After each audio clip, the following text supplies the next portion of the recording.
이제 민수기 35장의 제사장들의 여섯 성읍, 이제 흔히 말하는 도피성이라고 하는 도피성 율법을 엊그제 잠깐 이제 말씀 나눴고 8페이지 상단부 신명기 19장 11절부터 13절 들어갑니다. 그러나 만일 사람이 그 이웃을 미워하여 엎드려 그를 기다리다가 일어나 쳐서 생명을 상하여 죽게 하고 이 한 성읍으로 도피하거든. 이제 이런 사람들이 기독교인들이죠.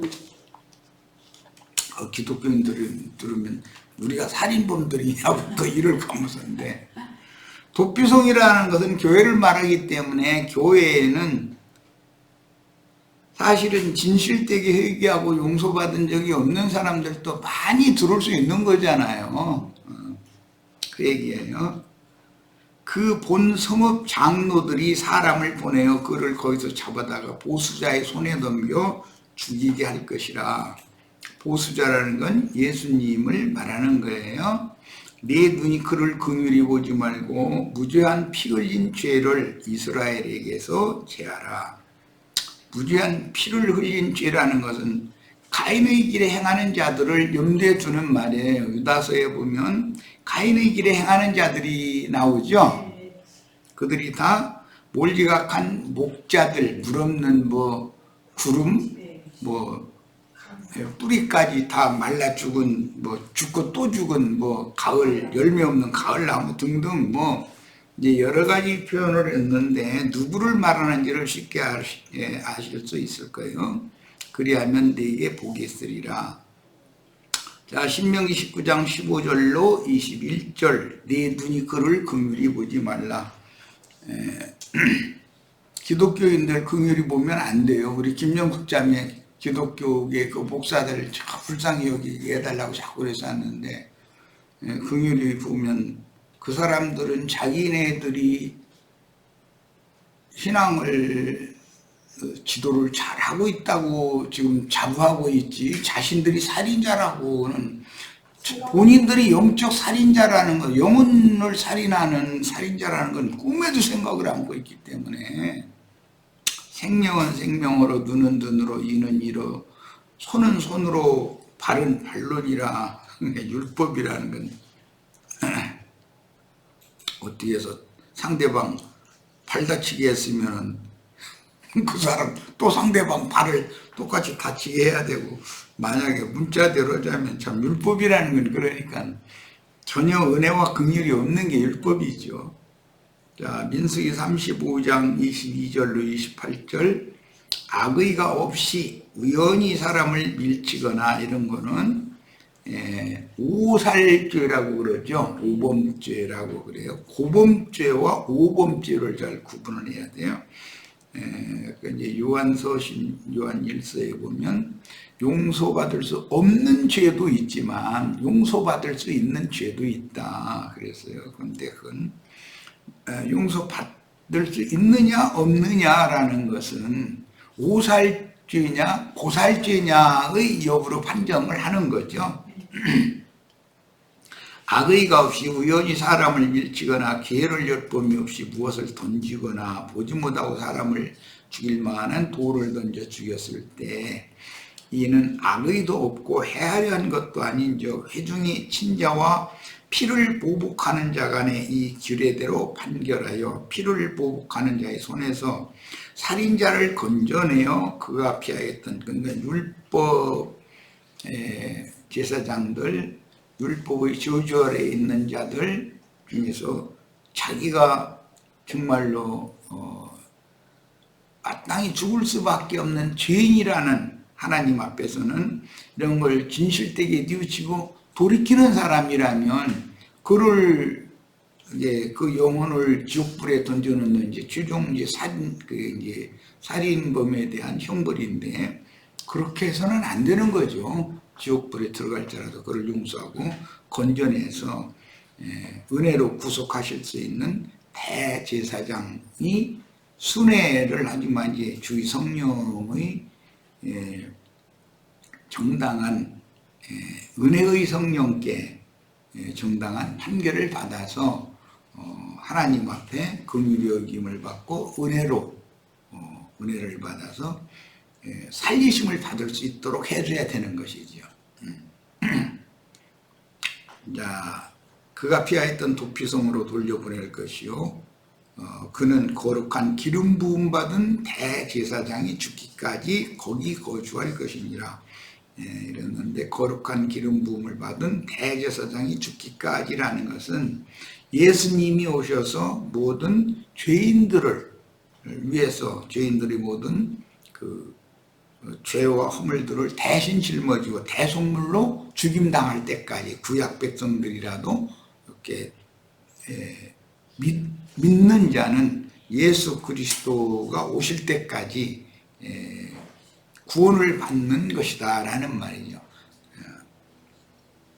이제 이것을 이제 우리들에게도, 신약시대의 우리들에게도 또 이제 적용을 하면,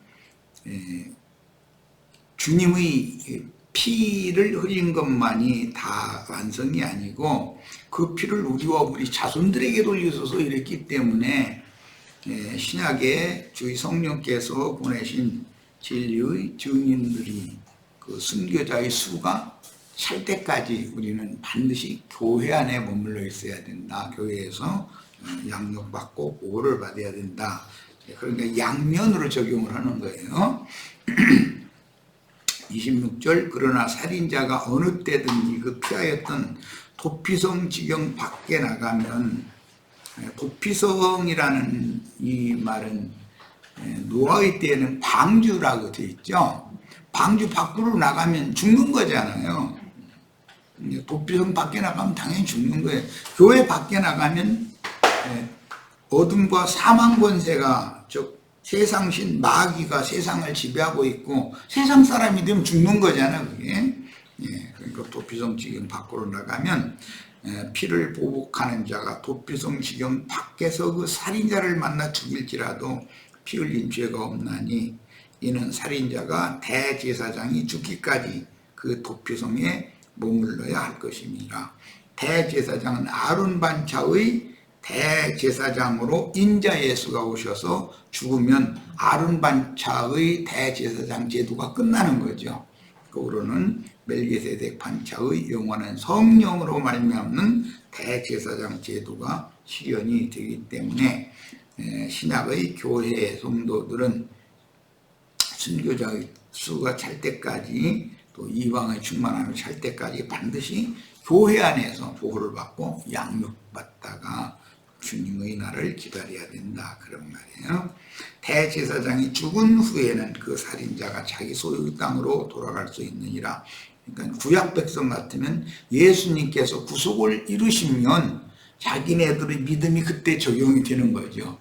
그러니까 우리들은 흔히 말하는 주님의 재림 때까지 교회 안에서 종종 양육을 받고 교회에서 보호를 받다가 생애의 마무리를 해야 되는 거예요.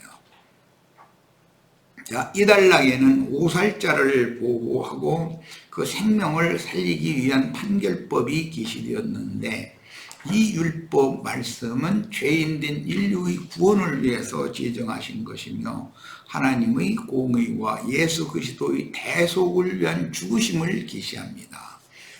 그런데 예수님의 죽으심을 반복 적용하는 법을 기독교계는 너무 지금 모르고 있죠. 예수님의 피만 흘림으로써 모든 것이 다 완성된 건 아니죠. 율법과 선지자의 때 율법 제도의 저주만을 완성을 한 것이지, 그러나 하나님 말씀과 저희가 가진 증거를 인하여 목배임을 받은 자의 수가 채워지는 두 번째 죽음이 모든 말씀을 완성하는 것이다. 항상 주님의 말씀은 두 번째 것이 완전한 것이다 라는 것을 이해를 꼭 잘 하셔야 됩니다. 자, 이번에는 이제 민수기 35장 24절로 갑니다. 회중이 친자와 피를 보수하는 자 간에 이 규례대로 판결해라 그랬는데, 판결을 할 때 대제사장이 하는 것으로 되어 있지 않죠. 실제 재판은 대제사장이 순회하면서 재판을 하는 건데, 대제사장은 그 법정을 열기만 하고 실제로는 회중이 친자와 피를 보수하는 자 간에 판결한다는 거잖아요. 이 규례대로 회중이 판결하잖아요.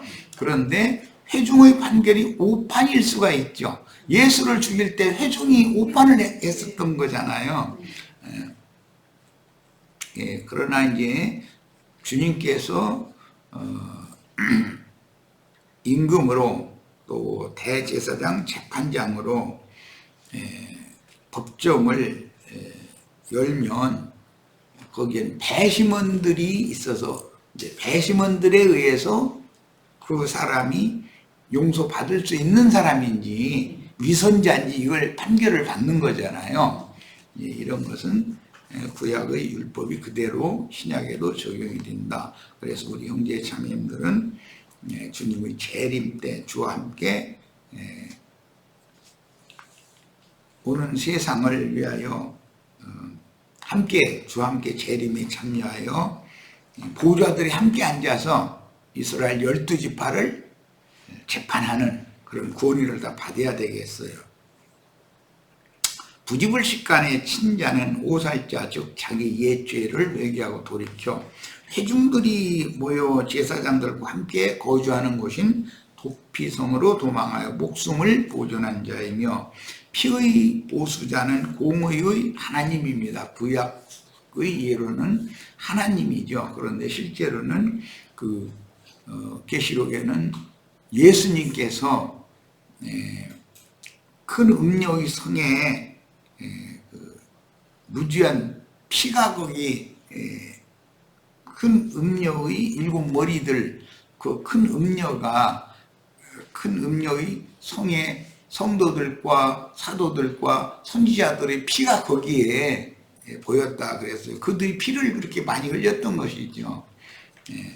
거기에 대해서 복수를 이제 피의 보복을 해주시는데, 그것이 그 큰 음료와 큰 음료 7머리들을 큰 음료를 벌거벗기고 그 큰 음료와 7머리들을 불로 아주 살른다고 그랬어요. 이제 그게 복수를 하시는 것이죠. 그것은 계시록의 쉬운 용어로는 무너졌도다 큰 성 바벨론이요. 그래서 세상 교계라는 건 반드시 하나님의 심판에 떨어지게 된다라는 말이에요. 자, 민수기 35장 이번엔 25절입니다. 피를 보수하는 자의 손에서 살인자를 건져내어 그가 이 살인자는 오살자인 것이죠. 그가 피하였던 도피성으로 돌려보낼 것이요 그는 거룩한 기름 부음을 받은 대제사장이 죽기까지 거기 거할 것이니라. 이 사람은 반드시 보호를 받기 위해서는 성 밖으로 튀어나오면 안 되는 것이고, 반드시 그 도피성 안에 대제사장이 예언된 대제사장이 오셔서 죽기까지 성 밖으로 나오면 안 된다는 거예요. 그래서 이제 우리 신약의 성도들에게 이걸 적용하면 믿음으로 말미암아 하나님 앞에 의로운 자라는 그 칭의 의롭다 하심을 받은 성도는 교회 밖으로 튀어나가면 절대 안 되는 거다, 그런 말이에요. 그런데 요즘에는 뭐 혼자 집에서 성경이나 읽고 기도하고 그럼 된다는 사람들이 그렇게 많다는 거잖아요. 그래가지고 뭐 가나안 교인이라고 들렸었더만 그런 사람들이 이렇게 많다는 거예요. 그게 세상 끝날의 징조죠. 그것도 하나님의 의로우신 심판을 받고 마땅히 형벌을 받아야 할 죄인에게 복음을 전하여 자신의 옛 죄를 돌아보고 철저히 회개하도록 도와주므로 지옥불 형벌에서 건져내어 대제사장이신 그리스도의 죽음에 참여하게 하라는 것입니다. 그래서 신약의 사도들이 복음을 전할 때는 나 자신이 예수와 함께 십자가에 못 박혀서 나는 옛사람이 난 죽었고 지금 사는 나는 하나님을 향하여 그리스도와 함께 하늘에 앉혀진 사람으로 사는 거다. 이런 것을 강조를 하는 거예요. 그러니까 성경의 적용, 민수기 이 율법의 적용을 잘 이해를 하시기 바랍니다. 지난날 육체로 행한 모든 죄과는 옛사람이 마귀에게 속아서 상대방을 해칠 의사가 없이 그게 무슨 죄악이다든지 이것이 지옥에 떨어질 큰 중한 죄라든지 이런 의식이 없이 이제 부지불식 간에 사람들은 상대방에 대해서 흠을 잡는 이야기도 많이 했고 남 얘기 비판 같은 것도 우리 예수 믿기 전에는 많이 했잖아요. 다 자기를 보는 것이 아니라 그냥 남만 보는 거예요. 그러면서 남에 대해서 그렇게 얘기를 많이 하는 사람은 아직 그는 자기는 그 사람만도 못하다는 인식이, 자기가 죽을 죄인이라는 인식이 없는 사람이라는 뜻이죠. 그제 우리 서울교회 모임 때 요나단의 아들 무비보셋 얘기를 했는데, 무비보셋은 두 번씩이나 첫 번째는 죽은 개와 같은 나다 이렇게 자신은 다윗 왕 앞에는 고개를 들 수 없는 사람, 숨어 지내던 사람인데 이제 그렇게 얘기했지만 두 번째는 나와 우리 아버지 집안은 당연히 왕 앞에서 뭐 죽을 일밖에 딴 거 있느냐고, 그런 사람은 철두철미하게 뉘우치고 회개하고 돌이켜서 은혜를 입을 만한 사람이라는 증표잖아요. 이것이 이렇게 중요한 거죠. 사람이 예수를 믿으면 이게 남을 함부로 이렇게 판단하고 남한테 손가락질하던 것을 할 수 없는 사람이 되는 것은 자기는 사실은 그 사람만 또 못하거든. 남말 많이 하는 사람은 세상 무슨 정치인이나 무슨 진흙탕 그런 데서 막 둥그는 국회의원이니 판검사니 이런 세상의 어떤 난처하는 그런 사람들과는 달라야 된단 말이에요, 이게. 그런데 그런 사람들은 하여튼 남을 자꾸 끌어 내려야 지가 그 자리로 올라가니까 자꾸 그런 식으로 이제 하는데, 사람들은 또 뭣도 모르고 막 그 사람 누구 자기 정치적인 성향에 따라서 선호하는 대로 막 우우하고 막 이렇게 하고 그런데 그게 전부 천연적인 사람이라는 거예요. 자기가 어떠한 죄인을 깨닫고 주님의 값없는 은혜로 용서받는 사실이 전혀 없는 사람인 거죠. 그것을 교리적으로는 알지라도 실제 그의 영적인 인식 속에서는 그게 안 돼 있는 사람인 거죠. 이제 말로는 거듭났다 그러지만 실제로는 거듭나지 않은 사람들이 너무 많은 거니까. 그 증거는 뭐냐면 남말하는 것을 보면 딱 증거가 나오는 거거든요. 입만 벌리면 남 흠잡는 얘기를 하잖아. 그거는 그 사람이 나를 볼 때는 나는 입도 뻥 것도 묻을 사람이어야 되는데, 그런데 의식도 없이 아무 의식도 없이 그냥 남을 비판 함부로 하는 것은 아직 그는 내가 하나님 앞에서는 오직 죽을 수밖에 없는 죄인일 뿐인 것이고 죽은 개와 방불한 이런 자라는 것에 대한 철저한 인식이 안 돼 있다는 거예요. 그러니까 하나님은 그를 사실은 용서한 적이 없는 것이죠. 자기가 죄인지를 진실되게 자백하고 토설하고 해서 주님 앞에 나간 적이 없으면 하나님도 그를 받아주실 수가 없는 거잖아요. 이런 것을 잘 깨달으셔야 되겠어요. 말에 실수가 없으면 온전한 자다, 성경이 이랬어요. 말이라는 것이 그 사람이 변화된 증거는 말이 바꿔지는 것이거든. 자, 지난날 육체로 행한 모든 죄과는 옛사람이 마귀에게 속아서 상대방을 해칠 의사가 없이 부지불식간에 행한 범죄들로서 생각도 있고 말도 있고 행동도 있고 이제 그런데 육에 속한 옛사람인 육신에 있는 사람, 즉 혼적 생명은 예수와 함께 저주받고 죽고 바위 무덤에 장사되었다가 부활 승천했어야 한다. 이 사람이 새 사람이다. 영적인 생각으로 인식이 완전히 속에서부터 중심에서부터 바꿔져야 되는 거죠. 그리고 이제 사는 나인 영에 있는 혼생명인 영적 자아는 옛사람은 육적 자아로 사는 거잖아요. 그런데 이제 사는 나는 영적 자아로 산다. 새 사람이라고 그러죠. 세상에 대하여, 죄에 대하여, 세상에 대하여 율법의 저주를 향하여 살던 내가 아니고 성령으로 말미암아 거듭난 심령으로 부활하여 새 사람인 내 속에 들어오신 그리스도와 연합된 새 생명을 사는 중이다.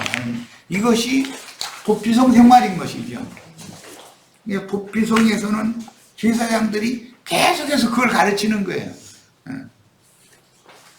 자, 이제 여호수아 20장 4절을 봅니다. 그 성읍들의 하나에 도피하는 자는 그 성읍에 들어가는 문 어귀에 서서 그 성읍 장로들의 귀에 자기의 사고를 고할 것이요. 그랬는데 내가 어떠한 죄인인가, 어떻게 해서 내가 살인죄를 저질렀는가를 자백을 하라는 거예요. 그들은 그를 받아, 이제 성읍의 제사장들은 그를 받아 성읍에 들여서 한 곳을 주어 자기들 중에 거하게 하고, 이것은 교회로 받아들여줘서 교회 생활을 함께 하게 한다, 그런 말이죠. 구약시대의 선민들은 오실 메시아, 즉 멜기세덱 반차를 따라 영원하신 성령으로 말미암아 세워지신 우리 큰 대제사장이신 예수 그리스도께서 저주받은 육신의 모양으로 임하셔서 십자가에서 죽기까지 그 성 안에서 보호를 받았습니다. 이 사람들은 아론 반차의 율법 제도의 신앙생활을 하는 사람들과는 다른 선지자들의 노선을 따라가는 소수의 감춰진 무리였죠. 남은 자 7천이라고 그래요. 이 사람들만이 도피성에서 보호를 받았어요. 유대 교인들은 그들은 사실은 고의적인 살인자들이고 고의적인 범죄자들이다. 그들은 카인의 길에 행하는 자들이었다. 다. 이것은 기독교인들이 생각할 때는 너무 상상도 하기 어려운 문제죠. 예수님이 오셨을 때도 유대교 지도자들이나 유대인들은 지옥 판결을 선고를 하셨지만 세리와 창기와 모든 죄인들에게는 은혜를 입히시는 말씀을 하셨잖아요. 그게 유대교인들의 관념으로의 생각으로는 도저히 상상도 할 수 없는 일이 사실 벌어진 것이죠. 그러니까 유대교인들이라는 것은 왜 그렇게 낱말을 함부로 많이 하는가? 나름으로는 율법의 의로는 흠이 없는 자들이기 때문에 그렇다는 거예요. 흠이 많고 허물이 많은 사람 고개를 푹 숙이고 입을 다물게 마련이지, 그렇게 남을 함부로 판단하고 정죄하고 그렇게를 못하는 거거든. 그런데 그것은 사람의 의에 따라서 그런 것이지, 그 사람의 의가 오히려 하나님의 의를 힘써 대적할 수 있다는 것에 대해서 전혀 인식이 안 돼 있는 거예요. 이 사람은 주님의 받으신 적이 없는 사람인 것이죠. 신약 성도들은 자기의 죄를 깨닫고 회개하여 선한 양심으로 하나님을 향해 찾아가기 위해서 세상 죄를 지고 십자가에서 죽으신 메시아를 그 마음에 믿고 입으로 시인하여 마음에 회개하고 그 성읍 장로들 앞에서 자신의 죄과를 입으로 고백하여 교회 안에 가입을 이제 하게 되는 건데, 이건 사도행전에 보면 너희가 생명의 주를 죽였다. 그러니까 형제들아, 그럼 우리가 어떻게 의약품을 얻겠냐. 그러니까 너희가 회개하여 주 예수 그리스도 이름으로 침례를 받고 돌이켜서 그분이 주와 그리스도인 것을 믿음으로 이제 사도들의 증거를 받아들인 사람들은 침례받고 교회 생활을 하는 거예요. 이제 그래야 된다는 거예요. 자, 민수기인제 35장 26절로 28절입니다. 그러나 살인자가 어느 때든지 그 피하였던 도피성 지경 밖에 나갔다. 자, 왜 도피성 지경 밖으로 나가느냐면, 자기가 이제 교리적으로, 뭐, 나도 성경 줄이나 읽었고, 이제 나도 이제 알 만큼 안다 이거야. 그러면 이제 교회 안에 머물러 있으려고 그러죠. 왜 도피성 밖으로 나가느냐? 성 밖에 나가서 길거리 가서 1,000원짜리 장사하려고 그러는 거잖아요. 이제 손님 끌어가지고 이렇게 자기의 집을 세우려고 그러는 것이죠. 피를 보수하는 자가, 이건 그 영이 되신 그 그리스도께서 도피성 지경 밖에서 그 살인자를 만나 죽일지라도 위하여 피 흘린 죄가 없나니. 그러니까 교회 밖으로 나가서 좌판 벌리면 주님께서 당연히 그를 죽인다라는 말은 은혜에서 끊어낸다. 하나님의 생명에서 끊어낸다. 그럼 그 사람은 내적인 생명의 풍성함은 점점 소실되다가 시간이 지날수록 머릿속에 남은 빈 껍데기 교리 지식만 가득 남아가지고 이제 사람들 만나면 침튀기고 다니는 이 사람으로 딱 돌변해버리는 것이 은혜가 없는 거죠. 이런 사람. 이는 살인자가 엊그제 그 대표적인 여자 만났으니까 잘 아실 거예요. 그렇게 되어버리면 그것이 하나님께서 그를 버려서 죽인 자다. 그러니까 우리는 분별할 줄 알아야 되겠어요. 이는 살인자가 대제사장의 죽기까지 그 도피성에 유하였을 것입니다. 구약시대 같으면은 예수 그리스도가 오셔서 자신들의 메시아로 오셔서 자신들의 죄 또는 흠결 이런 것을 다 짊어지고 대속물로 죽임을 당하실 때까지는 남은 자 7,000무리 안에 머물러 있어야 되는 거예요. 튀어나가서 좌판 벌리라는 생각하면 안 되는 거예요. 대제사장이 죽은 후에는 그 살인자가 자기 산업의 땅으로 돌아갈 수 있느니라. 이건 이제 경륜적으로는 예수님의 부활 때 많은 사람이 바위가 터지고 무덤이 열려가지고 영원한 산업의 땅으로라고 그랬는데 이건 이제 새하늘과 새 땅에 이제 들어가는 것을 상징하는 거기 때문에 주님의 그 영과 주님의 마음 안에서 그게 영원한 거처고 안식처니까 거기에 이제 들어갈 수가 있었어요. 그런데 오늘 우리는 재림하신 주님 그분의 새 영과 새 마음을 우리가 또 우리 영원한 안식처로 영원한 거처로 우리가 그 기업으로 받은 산업의 땅 그 새 하늘과 새 땅으로 우리는 또 들어가야 되는 것이죠.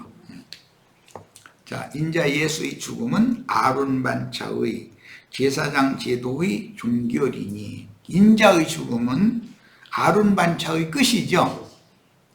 그 다음에 증인들의 수가 차면 그것은 멜기세덱 반차도 때와 기한이 정해져 있기 때문에 또 한 시대가 또 종결이 되는 거다 하는 거예요. 우리는 아론 반차에 있는 사람들이 아니잖아요. 자, 이 말씀을 이해하기 위해서는 예수님은 반드시 2번 침을 받고, 그래서 모세가 반석을 치는데 꼭 2번을 치죠. 반석은 그리스도를 말하는 건데 그리스도를 율법으로 정죄해서 죽는데 넘긴 것은 그 율법 제도의 법칙에 따라서 유대교 그 대제사장 무리가 그렇게 했잖아요. 그런데 또 한 번을 친다 이거예요. 그러니까 그거는 신약의 그 자칭 유대인의 회라 하는 신약 교회도 또 이단자로 몰아가지고 자기네들과 다른 이런 신앙을 지도하고 그런 신앙을 추구한다 해가지고 이단자로 몰아서 다 이렇게 죽여서 복음 전파를 휴방하고 대적하는 그런 일을 해서 그 수를 채우면 이 은혜의 복음이 생명의 말씀이 땅끝까지 전파가 되어지고 또 들을 귀가 있는 자들만 받아들여서 구원 얻은 자의 수는 또 채워지고 이렇게 되면 또 한 시대가, 즉 이방인의 때가 또 종결이 되는 거다, 그런 말이에요.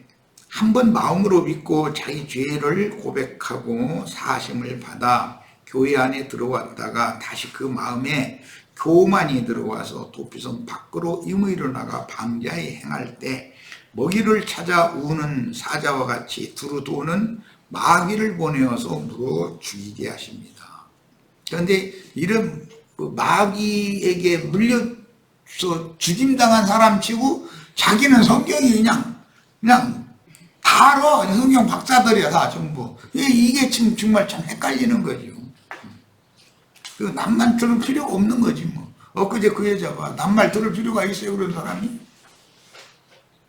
이것은 살인자가 주님과 의로운 천사들 앞에서 완전히 의롭다 하는 판결을 받기 전에 이 세상에 임시로 마련하신 하늘의 문이 교회죠. 이게 도피성으로 상징이 된 거예요. 주님의 교회를 떠나 교만이 행했기 때문인데, 주님 말씀에 바깥 어둠에 버려둠을 당한다는 표현은 곧 영적 죽음과 동일하게 영생하시는 하나님의 생명에서, 그리스도의 은혜에서 끊어짐을 말한다. 도피성 밖에 나간다는 것 자체가 벌써 버려둠을 당했다는 증거다. 버림받았다는 증거다.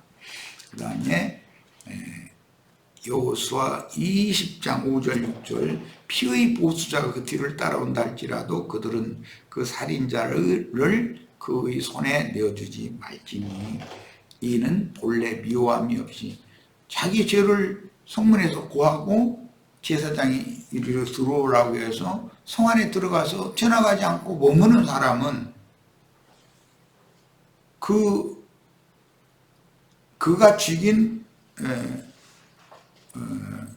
어떤 사람의 근적이 와서 그 사람 내달라고 한다고 해서 내주면 안 된다는 거예요. 보호를 거기는 끝까지 해야지. 그 살인자가 왜 그러느냐, 살인자를 손에 내어주지 말지니 이는 본래 미워함이 없이 부지 중에 그 이웃을 죽였습니다. 유대교 지도자들과는 다르다라는 거죠. 대제사장들과는 다르죠. 그 살인자가 회중 앞에 서서 재판을 받기까지나, 회중 앞에 서서 재판을 받는 건 베드로와 열한 사도가 복음을 전하니까 회개하고 돌이킨 거잖아요. 그러면 너희를 위하여 예정하신 예수 그리스도를 또 보내줄 거다. 예수 그리스도 안으로 들어가게 만들어주는 것이 복음 전파라는 걸 알 수가 있어요. 그 후에 그 살인자가 본 성읍 곧 자기가 도망하여 나온 성읍의 자기 집으로 돌아갈 것이니라 그랬는데, 이것은 하나님의 경륜과도 관계가 있어요. 요단 동편에서 약속으로 기업을 이미 받았던 사람들은 이방인의 때가 차면 자신들이 원래 요단 동편에서 받은 기업으로 다 돌아가서 기업을 받을 수 있는 것과 같이 이스라엘 12지파는 이방인의 충만함이 차고 나면 신앙이 반드시 회복되게 돼 있다. 예루살렘 교회는 반드시 회복된다. 내가 이걸 강조해서 말씀드렸어요. 방주에서 나간 까마귀는 영영 돌아오지 않았는데 그 까닭은 그가 이 세상신 마귀에게 사로잡혀 악한 자의 밥이 되었기 때문이었습니다. 세상에 날아다니면 송장 뭐 뜯어먹을 게 잔뜩 있는데 방주로 그때 들어가서 노아와 그 아들들한테 근근에 얻어먹고 살 필요 없는 거죠. 구속받고 교회 안에 들어온 자들은 필연적으로 교회 안에서 주의 재림이 완성될 때까지 교회의 보호를 받고 양육받다가 그리스도의 심판대를 이기는 자들로 통과해야 하며, 때가 이르기 전에 임의로 교회를 뛰쳐나가서 교만한 마음에 따라 풀어져 살면 반드시 마귀의 밥이 된다는 것을 명심해야 합니다. 자, 신명기 19장 14절입니다. 네 하나님 여호와께서 네게 주었게 하시는 땅 곧 네 기업된 소유의 땅에서 선인이 정한 네 이웃의 경계표를 이동하지 말지니라. 현재 굉장히 중요한 말씀인데, 민수기의 마지막 장인 36장에 보면 12덩어리 땅덩어리 경계표가 있죠. 그것은 이쪽에 그걸 감삭해서 저쪽에다 더하거나 이렇게 절대 경계표로 움직이면 안 되는 이제 법칙이 정해져 있는 거예요. 야, 이것은 이제 다음 시간에 나누는 민수기 36장 때 좀 더 소상하게 다룰 겁니다. 자, 민수기 35장이지 25절로 34절. 이는 너희 대대로 거주하는 곳에서 판결하는 규례라. 뭘 판결하는 것이죠? 도피성에 머물러 있어서 보호를 받을 수 있는 사람과 고의적인 살인을 하고 도피성으로 도망와서 거짓으로 고하고 그런 사람들을 순회하시는 대제사장이 딱딱 불러다가 정확하게 판결을 해서 쫓아낼 자는 쫓아내고 거기서 보호할 자는 보호하고 이렇게 하시는 거죠. 사람을 죽인 모든 자 곧 살인한 자는 증인들의 말을 따라서 죽일 것이나 한 증인의 증거만 따라 죽이지 말 것이요. 고의로 살인죄를 범한 살인자는, 이거는 대제사장 무리를 말하는 거죠. 가인의 길에 행하는 자들이에요. 생명의 속전을 받지 말고 반드시 죽일 것이며, 또 도피성에 피한 자는 대제사장이 죽기 전에는 속전을 받고 그의 땅으로 돌아가 거주하게 하지 말 것이니라. 그러니까 예수 그리스도께서 오셔서 대속물로 죽기 전에는 그들의 죄가 완전히 없어지는 것은 아니다. 너희는 너희가 거주하는 땅을 더럽히지 말라. 피는 땅을 더럽히나니 피 흘림을 받은 땅은 그 피를 흘리게 한 자의 피가 아니면 속함을 받을 수 없느니라. 구약의 율법은 그런데 신약에서는 예수의 피로 속함을 다 받는 것이죠. 그래서 대제사장이 와서 죽어야 되는 이유가 이제 그런 거예요. 너희는 너희가 거주하는 땅, 곧 내가 거주하는 땅을 더럽히지 말라. 나 여호와는 이스라엘 자손 중에 있음이니라. 이 단락에 레위인들을 위해서 12지파가 분별한 48성읍 중에서 제사장들이 거주하는 6 도피성에 사는 제사장들이 고살자를 재판하는 법과 무죄한 피를 흘린 자를 반드시 심판하여 하나님의 공의를 세워야 한다는 율법이 계시되었습니다. 지금 쭉 설명을 했으니까 내용을 충분히 알 거라고 믿고, 자, 도피성 율법을 이제 이렇게 해서 마치도록 합니다. 잠시 쉬었다가 오늘 새로 해드린 민수기의 마지막 장 36장 이스라엘 여자의 유업 상속법의 말씀을 1시간 나누겠습니다. 자, 잠시 쉬었다 이어갑니다.